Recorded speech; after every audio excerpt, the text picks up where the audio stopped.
Well, inflation remains at historic highs, but could it finally be slowing down? Well, we hope so. President Biden seems to think so after he said wages went up more than inflation. But is that true? Casey Decker with our National Verify team breaks down the data. In a recent speech, President Biden claimed inflation is finally stabilizing. For the last several months, wages have gone up more than prices have gone up. The claim received a lot of skepticism, so let's verify. For the last several months, have wages gone up more than prices? Our sources are the Bureau of Labor Statistics and the Federal Reserve.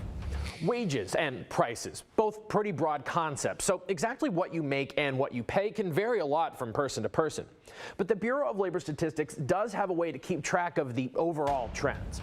First, they survey hundreds of thousands of payrolls every month, from which they calculate the average hourly earnings of all private sector employees.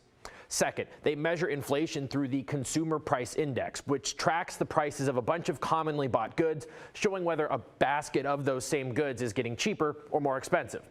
Once they have those two stats, they can measure whether wages are keeping up with inflation through a metric called real earnings. All you have to do is take that month's percent increase in earnings and subtract the percent increase in CPI to account for inflation. If the result is a positive number, that means wages are growing faster than inflation. A negative number means inflation is outpacing wage growth. The latest report shows a positive number in November. There were also positive numbers in July and August. September and October were actually net zero, suggesting wages and inflation grew at the exact same pace in those months.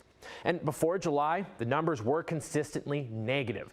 That means for the first half of 2022, prices were growing faster than wages. But in the second half, wages have begun to outpace prices. So yes, over the last several months, wages have gone up more than prices.